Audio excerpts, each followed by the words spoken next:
So I'm here with Mads Øvlisen. Amongst many other things, Mads was the longtime CEO of Novo Nordisk. And Mads, I want to say thank you so much for taking the time today to talk with us. Sure. If I could start off with a question related to sustainability, corporate social responsibility. What is this? What is sustainability and corporate social responsibility in your view and throughout your years with Novo Nordisk as you interpreted it here? Sustainability, social responsibility, to me really is very much the same thing. It's the obligation you have also as a company to work in such a way that you contribute to the development of society. You got there as a company, or you got there personally, because there was a society, there were people that trusted you, gave you chances. So there is a duty to pay back, if you will. And that, at least to me, has been very, very governing all the time. And one of the very influential minds in economics and business throughout history has been Milton Friedman. And Milton Friedman has, of course, as you know, a widely promoted view of what we've been referred to as the shareholder view of the firm. That's right. Could you offer your thoughts on this shareholder view of the firm as promoted by Milton Friedman, for example, and others?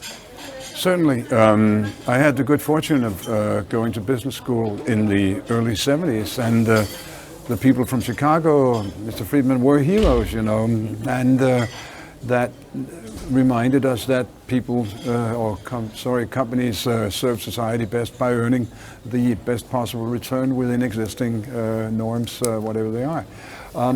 It never turned me on, and I never thought that it could turn the people that I would like with my colleagues to be Novo Nordisk on.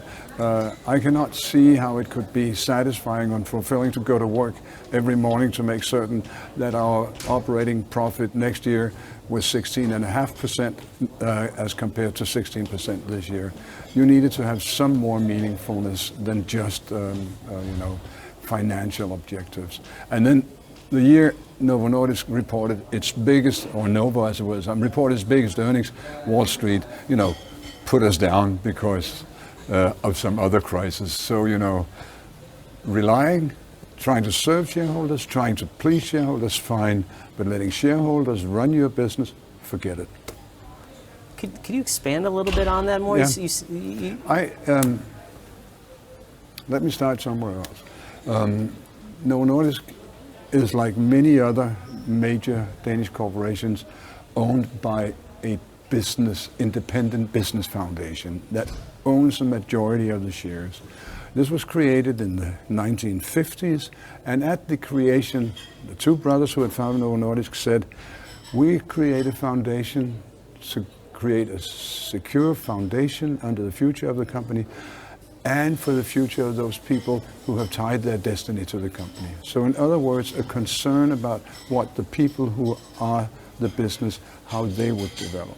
And that obligation of making certain that you look both at what was important for the company, but also what was important for the people who are the company, is something that became an obligation for us successive leaders of the company to make certain that we worked with several, if you will, bottom lines and several lines of meaningfulness. It also made us work with, or gave us a privilege of being able to work with a longer term horizons than most, because again, this foundation was set up again to secure the future of the company, but then also to use the income it had for scientific purposes, philanthropy in that day, if you will.